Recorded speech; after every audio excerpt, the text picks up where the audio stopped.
पंचनामा में आप सभी का स्वागत है। मैं हूं सुमित और हफ्ते का पहला कारोबारी सत्र बहुत ही शानदार बाजार में आज तेजी देखने को मिली। 18,000 के पार निफ्टी आज पहुंचता हुआ दिखाई पड़ा और ये 39 सत्र थे जहां जिसके बाद निफ्टी वापस 18,000 के ऊपर आया और 2 महीने की ऊपरी स्तरों पर बाजार आज बंद होता हुआ दिखाई पड़ा।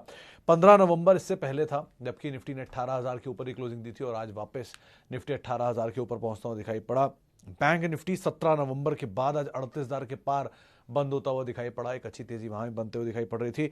बीएससी के सभी सेक्टर्स में खरीदारी थी। हालांकि तेजी आगे पीछे जरूर है, कुछ में बहुत बढ़िया तेजी थी, कुछ में थोड़ी कम थी। आज बैंक्स में तेजी थी। पीएसयू बैंकिंग बास्केट तेजी में कामकाज कर रहा था। ऑटो सेक्टर्स के अंदर खरीदारी बनते हुए दिखाई पड़ रही थी। इसके अलावा आज आईटी में सेलेक्टिव आईटी स्टॉक्स थे जो कि तेजी के साथ कामकाज करते हुए दिख रहे थे। पावर इंडेक्स में आज खरीदारी देखने को मिल रही थी। मिड कैप में तेजी थी। स्मॉल कैप इंडेक्स करीब करीब 1% ऊपर कामकाज कर रहा था। इनफैक्ट आप इस तरह से इसकी इंटेंसिटी देख लीजिए, करीब करीब 990 ऐसे शेयर थे जो कि अपर सर्किट पे बंद हुए। 2400 के आसपास शेयर हैं जो कि एडवांस में हैं और 1100 के आसपास शेयर हैं जो कि डिक्लाइंस में अंदर कामकाज करते हुए दिखाई पड़ रहे हैं। तो चौतरफा खरीदारी इंडेक्स में आज देखने को मिल रही थी। सेलेक्टिव न्यूज फ्लो का इंपैक्ट था। मिसाल के तौर पे आज जो डीमार्ट के नंबर आया उसके बाद भले ब्रोकर हाउसेस के अपग्रेड थे उसके बावजूद भी शेयर टूटा 1.5% बिकवाली। पेटीएम आज फिर एक मैक्वेरी की रिपोर्ट आई 900 रुपए के टारगेट्स के लिए, जिसके बाद तेज बिकवाली आते हुए दिखाई पड़ी। 5% की गिरावट और नए ऑल टाइम लोज पर ही बंद होता हुआ दिखाई पड़ा। बाइंग आ गई मारुति में, बाइंग आ गई हीरो मोटोकॉर्प में, बाइंग सीमेंट में थी। जेके सीमेंट, इंडिया सीमेंट तेजी के साथ कामकाज कर रहा था। शुगर में तेजी थी। रेणुका, धाम, बलराम, द्वारके सब में खरीदारी देखने को मिली। तो अलग अलग सेक्टर पॉकेट सब पॉकेट्स में खरीदारी थी। रियल स्टेट आज फिर एक बड़ी तेजी के साथ कामकाज कर रहा था और उसके अलावा एक अच्छा मूव वहां पर भी आता हुआ दिखाई पड़ा। तो ओवरऑल मूड माहौल थोड़ा बेटर साइड पर मार्केट का और जो बुल रन स्टार्ट हुआ है मार्केट में दोबारा जानकार मान रहे कि शायद तेजी बनी रहे अभी, क्योंकि बजट भी है तो बजट से पहले एक अच्छा मूव शायद आता हुआ दिखाई पड़ सकता है। अच्छा, अब चलिए सवाल आपका सिलसिला शुरू करते हैं। बलदेव राज भाटिया साहब का सवाल है रेडिंगटन को लेकर। भाटिया साहब, रेडिंगटन में कुछ खबरें हैं बाजार में जिसकी वजह से तो तेजी देखी गई है पिछले 2-3 दिनों में। इनके एक ब्लॉक की खबर है, वो ब्लॉक की खबरें हैं तो अब खबरें को एक पुष्टि नहीं है लेकिन वो न्यूज़ फ्लो के बीच में शेयर चल रहा है। उस हिसाब से आप नजर रखिएगा। 2 से 3 दिनों या 4-5 दिन या हफ्ते भर की तेजी जो थी बहुत तेज थी, तो अब वो तेजी से पहले लेना चाहिए था अगर आपको सही लग रही थी ये कंपनी। तो अब इतनी बड़ी तेजी के बाद एंटर करने का मतलब नहीं। तो ब्लॉक को देख लीजिए, अगर होता है तो शायद नीचे के लेवल देखने को मिलेंगे। किस लेवल पे जाके ब्लॉक होता है, क्या डिटेल्स रहती हैं, उनको देखने के बाद आप कॉल लीजिएगा, वो ज़्यादा बेटर रहेगा। ओके, डिवी स्लैब और जुबिलेंट इनग्रेविया फॉर लॉन्ग टर्म। मधुर साहब, रोज जुबिलेंट इनग्रेविया एक ही भाव पे पड़ा रहता था तब आपने कभी सवाल नहीं पूछा। आज इनग्रेविया 10% ऊपर चल गया तो आपको लग रहा है कि यहाँ पे लॉन्ग बन सकते हैं। खैर, तब भी और अब भी इनग्रेविया अच्छा स्टॉक है। तब भी मैंने ये कहा था और आज भी ये कहूँगा कि बढ़िया कंपनी, कोई दिक्कत नहीं है, भारतीय ग्रुप की कंपनी है और स्ट्रॉन्ग प्रोडक्ट प्रोफाइल्स को डील करती है। डिविस तो ऑब्वियसली निफ्टी का स्टॉक है। फार्मा का जोरदार तेजी दिखा भी चुका है। डिविस वैसे भी नई हाइस पर बनाने के बाद ईज आउट हुआ है। बेटर ये है कि डिविस को आप थोड़ा नीचे लें क्योंकि इतनी बड़ी तेजी ऑलरेडी दिखाई है इसने। थोड़ा नीचे आना ज़्यादा बेटर है। और इनग्रेविया आज तो बहुत तेज़ी में था, अगर आप लेना चाह रहे तो आज मत लीजिएगा, कूल ऑफ होने दीजिए, वो ज़्यादा बेटर है। ओके, आगे बढ़ते हैं। और C8 HUL TCS 15 से 20 साल के लिए। राजेश सर, आप खरीदारी तीनों में कर सकते हैं, ना C8 में कोई प्रॉब्लम है, ना HUL में, ना TCS में। लेकिन 15 से 20 साल का मतलब 15 से 20 साल ही हो, 15 से 20 महीने और 1 से 1.5 से 2 साल ना हो जाए, इसका आप ध्यान रखिएगा। क्योंकि बहुत सारे सवाल हमें पब्लिक डोमेन पे मिलते हैं जहाँ पे उनका सवाल जो होता है, उनका नज़रिया तो लंबी अवधि का होता है, 20 साल के लिए HUL, 10 साल के लिए TCS, लेकिन सवाल 2 दिन बाद ही जब वो नीचे आता है तब पूछना शुरू कर देते हैं।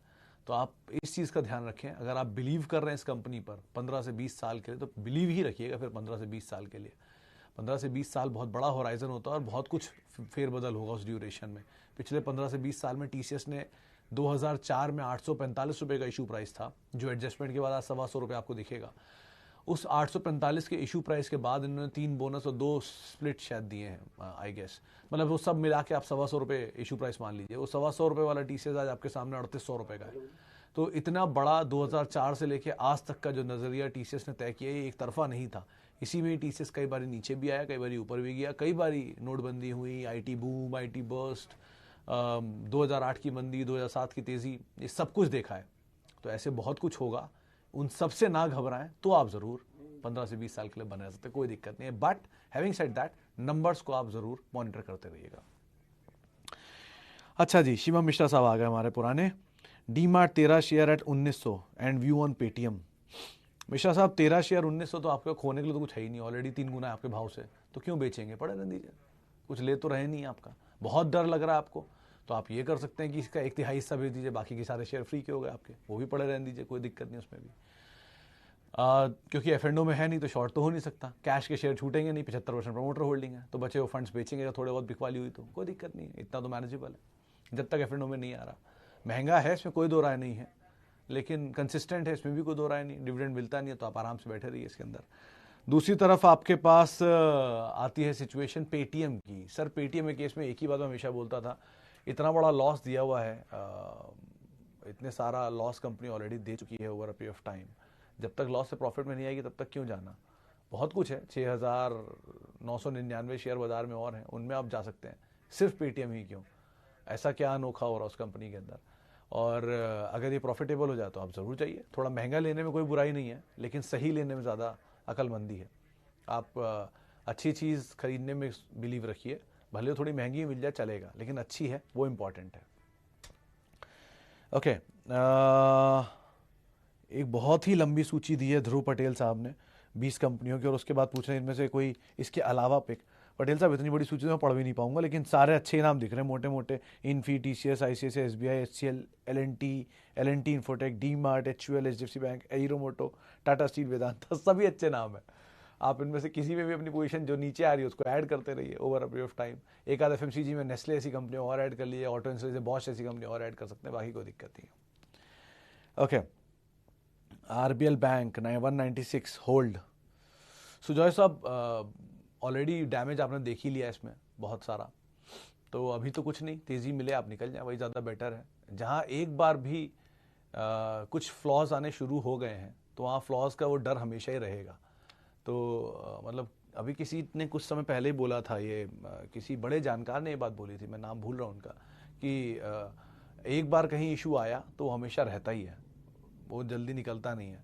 तो है अगर इशू तो है ही, कुछ ना कुछ तो है ही, तभी इतना कुछ हुआ इसके अंदर एकदम से। बाजार सबसे समझदार होता है, उसने पहले आंक ली चीज़, तो ज़्यादा कुछ ना कुछ हुआ ही होगा। बेटर है कि आप तेज़ी मिले, अपनी पोजीशन से रीजनेबल प्रॉफिट के साथ निकल जाए, ज़्यादा बेटर है। रिस्क लेने का अगर आपका इतना ही मन है तो बहुत सारे बैंक हैं, यस बैंक जैसे बैंक भी, इसमें आप रिस्क ले सकते हैं, डबल भी हो सकता है और ज़ीरो भी हो सकता है। लेकिन नहीं रिस्क लेना चाहते तो सेफेस्ट ऑप्शन में रहिए। ये चीज़ का ध्यान रखिएगा कि जो शेयर एक तरफा चल रहे हैं उन सबको घूमना है। बीट आईटी 50% का गेन देखे गया इस साल में, तैयार रहिए कि आईटी में भी होता है प्रॉफिट टेकिंग आती हुई दिखाई पड़े। तो प्रॉफिट टेकिंग में मीडियम टर्म वाले लोगों के लिए दिक्कत होती है, लॉन्ग टर्म वालों के लिए मौके होते हैं, तो आप अपने हिसाब से उसकी रणनीति बना सकते हैं। तो ऐसा नहीं है एक तरफा सब कुछ चलेगा, कुछ ना कुछ नीचे ज़रूर आएगा, कभी ना कभी नीचे ज़रूर आएगा, उसके लिए आप तैयार रहिएगा।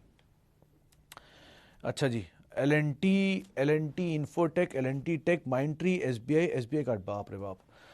अनिल जी, पहली चीज़ एल&टी इन्फोटेक, एल&टी टेक और माइंडट्री, तीनों एक ही थाली के चट्टे बट्टे, तीनों एक ही घर के 3 बच्चे हैं, तो उनमें आप कोई भी चुन लीजिए जो आपको अच्छा लग रहा हो। तीनों में प्रॉब्लम नहीं है, उस वैल्यू वाली खेल है। आपके पास अगर इनके शेयर हैं तो आप अपने भाव से आइडेंटिफाई कर लीजिए, जो सबसे ज़्यादा टूटे उसको थोड़ा थोड़ा ऐड कर सकते हैं। लेकिन हैविंग सेड दैट, ये ध्यान रखिए कि तीनों बहुत चले हैं, एक तरफा चले हैं और थोड़ा नीचे आना डिजर्व करते हैं अगर सही है तो। रीजनेबल करेक्शन एक स्टॉक में एक बड़ी तेज़ी के बाद आना लाजमी है, और वो आता है तो वो हेल्दी साइन होता है, तो आप उस साइन का वेट करें, कभी ना कभी करेक्शन आएगा तब ऐड करिए, ज़्यादा बेटर है। और एसबीआई कार्ड में ऑब्वियसली ज़्यादा पेरेंट के साथ जाएंगे ना, एसबीआई कार्ड के साथ क्यों जाएंगे, जब आपको एसबीआई मिल रहा है तो एसबीआई ले लीजिए, ज़्यादा बेटर है। उसका सारा स्टेक तो एसबीआई में ही जाकर मर्ज होना एंड ऑफ द डे, वो ज़्यादा बेटर नहीं है। Okay, what is exactly changed in management of Indiabulls real estate. Madhu साहब, अगर आप ट्रैक करते हो तो एक एम्बेसी करके कंपनी है, उन्होंने इंडिया बुल्स के अंदर स्टेक खरीदा है, और एम्बेसी का 12 फरवरी को एक बोर्ड मीटिंग जो इंडिया बुल्स की होगी नंबर्स की, उसी के साथ ही यहाँ पे डेवलपमेंट आएगा कि इनका नेम, कंपनी का मैनेजमेंट पूरी तरह चेंज होगा। जो पुरानी मैनेजमेंट थी उसको बाजार मानता था कि इसको बदल जाना चाहिए, और वो बदलाव कंपनी के लिए अच्छा ट्रिगर होगा, और वो हुआ, बदलाव भी आ गया और मैनेजमेंट भी चेंज हो गया। तो मैनेजमेंट का चेंज कंपनी पॉजिटिवली ले रही है, पुराने मैनेजमेंट का जाना। इंडिया बुल्स रियल एस्टेट नहीं, इंडिया बुल्स हाउसिंग के लिए बेटर माना जा रहा है, जानकार मान रहे हैं। तो आप उन दोनों में इस लिहाज से ट्रिगर ले सकते हैं। और जैसे जैसे चेंज होगा मैनेजमेंट, सोच बदलेगी, कार्यशैली बदलेगी, कार्यशैली बदलेगी तो नंबर्स बदलेंगे, नंबर्स बदलेंगे तो बाजार पॉजिटिवली लेगा, ट्रिगर्स दबाएंगे, ईपीएस इंप्रूव होगी एंड अपग्रेड्स आएंगे, सिचुएशन बदलती चली जाएगी। तो वो चीज़ का इनिशियल आकलन जो होता है वो मैनेजमेंट चेंज से बाजार लगा लेता है। सीजी पावर में 14-15 रुपये पे यही हुआ था, जो आज 200 रुपये पहुंच चुका है, क्योंकि मैनेजमेंट बदला, नंबर बदले, अब चीज़ें बदल गई हैं, ऑर्डर्स अच्छे हो रहे हैं, इन्फ्लोज अच्छे हो रहे हैं, नंबर्स अच्छे हो रहे हैं। लाइक वाइज इंडिया बुल्स में भी हुआ है। तो अभी इनिशियल स्टेजेस हैं, लेकिन धीरे धीरे डेवलपमेंट बढ़ता रहेगा। एफ&ओ इज गैम्बलिंग, अगर ये सवाल है तो नहीं, एफ&ओ इज हेजिंग, और अगर ये जवाब है तो आप ज़्यादा बेटर जानते हैं। अच्छा, बाटा इंडिया 200-2200 रुपये के दाम पे। प्रणव साहब, आज सुबह ही हमारे साथ नीलेश सर जुड़े थे सेंट्रम के, उन्होंने बात बोली थी कि बाटा में आप खरीदारी करें। मेरे सामने वो पेपर लिखा हुआ है, 2100 रुपये के टारगेट्स उन्होंने दिए थे, मीडियम टू लॉन्ग टर्म 1800 का एक स्टॉप लॉस दिया था, ये उन्होंने दिया था। वैसे भी देश की सबसे बड़ी फुटवेयर कंपनी है, मल्टीनेशनल जाइंट है, तो आपको सोचने की कोई ज़रूरत नहीं है, इसके अंदर आराम से आप बने रह सकते हैं। अच्छा, Nifty target short term, sorry sir, आप वीरेंद्र को ट्रैक कर लीजिए, वीरू ज़्यादा अच्छा बता पाएगा बाजार के बारे में। वो रोज़ आपको बताएगा अपने हैंडल पे क्या टारगेट्स हैं शॉर्ट टर्म के लिए, क्या लॉन्ग टर्म के लिए, मीडियम टर्म के लिए, स्टॉप लॉस एंड टारगेट्स, आप उनको ट्रैक करिए, ज़्यादा अच्छा रणनीति बता पाएंगे। ओके, धनी सर्विसेज, दीप साहब अवॉइड करिएगा, स्ट्रिक्टली अवॉइड करिएगा। बहुत बार इस कंपनी का जिक्र सुन चुका हूँ मैं, अलग अलग प्लेटफॉर्म्स पे, अलग अलग लोगों की तरफ से, सबने इसमें तेज़ी की बातचीत बोली है। सो फार इसके अंदर कोई ऐसा बड़ा बदलाव हो नहीं रहा है, लेकिन इसमें अलग अलग लेवल्स पे तेज़ी की बातचीत होती है और शेयर नीचे आता है, तो इसमें ज़रा रिस्क ज़्यादा है। अगर आपके एपेटाइट है तो आप कॉल लीजिएगा, एल्स आप अवॉइड कर सकते हैं। एनबीएफसी बहुत अच्छे अच्छे नाम है, इंडिया बुल्स हाउसिंग ले लीजिए सच्चा, तो ज़्यादा बेटर सिचुएशन यहाँ पर दिखाई पड़ रही है। ओके, रेडिंगटन पे सर मैं बात कर चुका हूँ पहले भी। चक्रवर्ती साहब, tube investment long term view hold करिए। उमेश साहब, one of the mega company है ये मुर्गप्पा ग्रुप की, इसी की सब्सिडरी है सीजी, और ऑब्वियसली जब सीजी परफॉर्म करेगी तो ट्यूब भी परफॉर्म करेगी। ट्यूब इन्वेस्टमेंट ना केवल साइकिल बिजनेस के अंदर ही है, बल्कि ये अलग अलग और कारोबार के अंदर भी कामकाज करती है। साइकिल में आप अगर हरकुलिस जानते हैं तो ट्यूब की ही कंपनी है, ट्यूब की इकाई है, लेकिन कंपनी इंजीनियरिंग के अंदर भी है और कई सारे और भी प्रोडक्ट्स को डील करती है। अच्छी कंपनी है, इन्वेस्टमेंट वैल्यू बहुत अच्छी है, और मुर्गप्पा ग्रुप तो है ही ऑब्वियसली। एक तरफा तेज़ी दिखाई है और आप ऊपर के लेवल पे फंस गए, ये बात सही है, लेकिन थोड़ा नीचे मिल जाए तो ज़्यादा बेटर सिचुएशन में आप यहाँ पर रहें, बने रहें, पेशेंस ना गवाएं at least. Okay, growth and dividend share, some consistent compounder share. Subin साहब, कंसिस्टेंट कंपाउंडर अगर आपको चाहिए तो 4-5 जो जाइंट्स हैं उन्हीं के साथ ही रही है एटलीस्ट। मतलब जो मेरी याददाश्त कहती है, Asian paints, Pidilite, HDFC bank, UltraTech, ये कुछ ऐसे नाम है जो हर 4 साल में डबल हो जाते हैं। ये मैंने कहीं पढ़ा भी था और इसका एक डेटा मैंने बनाया भी था, ट्वीट भी किया था, वो दोबारा ढूंढना पड़ेगा। ऐसे नाम थे ये 5-6 जो हर साल 4 साल में डबल हो जाते हैं। ये पिछले मतलब मैंने करीब 17 या 20 साल का डेटा देखा था इनमें, तो इनको तो आप देख सकते हैं। कंसिस्टेंट डिविडेंड पेइंग कंपनीज में आपको जाना है तो वो अलग है, उनमें आपको पीएसयू कंपनी ज़्यादा मिलेंगी, क्योंकि पीएसयू ज़्यादा डिविडेंड देती है, सरकार को डिविडेंड चाहिए ऑब्वियसली। वरना आप मल्टीनेशनल से आ जाइए, जैसे कि कोलगेट, HUL, नेस्ले, ओरेकल बहुत अच्छा नाम है डिविडेंड पे करने के लिए, तो इन कंपनियों के साथ आप जा सकते हैं। कंटिन्यूसली ग्रोथ वाली कंपनियाँ वो अलग है, वो एग्रेसिव है, वो आप कैसे ग्रो करेंगे उस पर डिपेंड करता है। तो एग्रेसिव कंपनीज में आप जाएंगे तो सेलेक्टिव बैंक्स हैं जिनके साथ आप जा सकते हैं। तो IT बहुत तेज हो गया, सीमेंट है जो कि, तो सबका फोर्टे अलग अलग है। अब आप किस फोर्टे को, even DMart is another growing company, तो फोर्टे पे डिपेंड करता है आप किस में जाना चाहते हैं। कहीं डिविडेंड है तो कहीं ग्रोथ है, कहीं ग्रोथ है तो कहीं कंपाउंडर है, अकॉर्डिंगली आप देखिए। ओके, डीमार्ट के रिजल्ट अच्छे हैं, क्या करें सर? अच्छे हैं, आप पूछ रहे हो तो हाँ, और क्या करें, बने रहिए, कोई दिक्कत नहीं है। आपको नज़रिया कितनी अवधि का आपने रखा उस पर डिपेंड करता है, आप कितना टाइम तक इसे दे सकते हैं। लेकिन अदरवाइज कंपनी तो अच्छी है ही, ऑब्वियसली बात है, लार्जेस्ट रिटेल प्लेयर है, 273 स्टोर हैं और सब खुद के ओन्ड हैं। तो बड़ी बात, रियल स्टेट का प्ले कितना बड़ा आप ये भी तो समझिए। कंपनी में अगर अपने स्टोर्स हैं तो सारी ज़मीनें भी उसकी अपनी हैं, ऐसा इंडिया में सिर्फ डीमार्ट के पास ही है। और बड़ी चीज़ क्या है, ये साइमल्टेनियसली एक साइलेंट रियल स्टेट प्लेयर भी है, अगर आप इसको खाली रिटेल के तौर पे देख रहे हैं तो बाजार शायद इसीलिए इसको प्रीमियम भी देता है। एनीवेज, तो आप बने रहिए, जब तक एफ में नहीं है तब तक तो बिकवाली का खतरा कम ही है इसमें, अनटिल अनलेस कुछ बड़ी न्यूज़, कोई OFS या कुछ ऐसा आ जाए। डीमार्ट पे हम बात कर चुके हैं। ओके, टाटा मोटर DVR 52 रुपये के दाम पे। सर दाम तो आपका बहुत बढ़िया आ जाए जी खरीदारी का। आप ये कर सकते हैं कि पार्शियल प्रॉफिट टेकर अपनी कॉस्ट निकाल लीजिए। अगर आपकी कॉस्ट निकल आती है इसमें से, तो जो शेयर बचेंगे वो फ्री के होंगे, फिर वो जहाँ भी जाते रहें, आपके तो पैसे निकल ही आए ना। कैपिटल प्रोटेक्ट करना सबसे इंपॉर्टेंट होता है मार्केट में, सबसे इंपॉर्टेंट काम यही है। आपको 20 साल तक सिर्फ कैपिटल प्रोटेक्ट करना है। अगर कैपिटल आप प्रोटेक्ट करते रहे तो पैसा अपने आप बन जाएगा, ऑटोमेटिक बन जाएगा।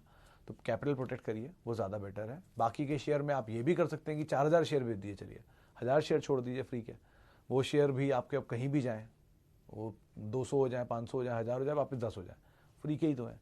तो एटलीस्ट कैपिटल भी प्रोटेक्ट हो जाएगा, प्रॉफिट भी आप निकाल लेंगे रीजनेबल, धीरे धीरे करके आप एग्जिट भी कर सकते हैं। अनिल जी, अगर आप 8 महीने से अमर राजा में हैं और लॉस देख रहे हैं और आपको पैसे की ज़रूरत नहीं है, तो क्यों निकलना चाह रहे हैं? बने रहिए, आपका ही पैसा है। कंपनी ख़राब नहीं है, वो थोड़ा प्लांट को लेकर प्रॉब्लम चल रहा है इनका दक्षिण भारत में, वो अप्रूवल आ जाएगा तो ठीक हो जाएगा सब सिचुएशन। तो उस पर आप नज़र रखिए, नंबर्स पे नज़र रखिए, चीज़ें इंप्रूव हो रही हैं तो बने रहिए, नहीं हो रही हैं तो फिर निकल भी सकते हैं। लेकिन एज ऑफ नाउ जब 8 महीने देख लिया तो थोड़ा और देख लिया। वर्स्ट टाइम तो शायद देख ही चुका है ना, 52 की लोग हिट करके ही वापस ऊपर आ रहा है। तो जब वर्स्ट देख लिया तो अब थोड़ा और समय दे दीजिए।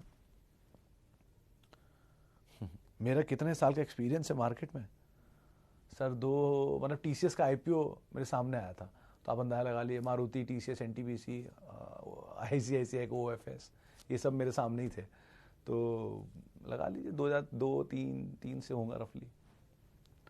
ओके, चले फिलहाल अब इतने ही सवालों को मैं शामिल कर पाऊंगा। माफ़ी उन सभी लोगों से जिनसे हम बातचीत नहीं कर पाए। बहुत बहुत शुक्रिया उन सभी लोगों का जिन्होंने हमसे सवाल पूछे, और आप मेरे साथ जुड़ सकते हैं कल फिर इसी समय पर, यहीं पर ही। और तब तक के लिए @सुमित रिसर्च मेरा ट्विटर हैंडल है।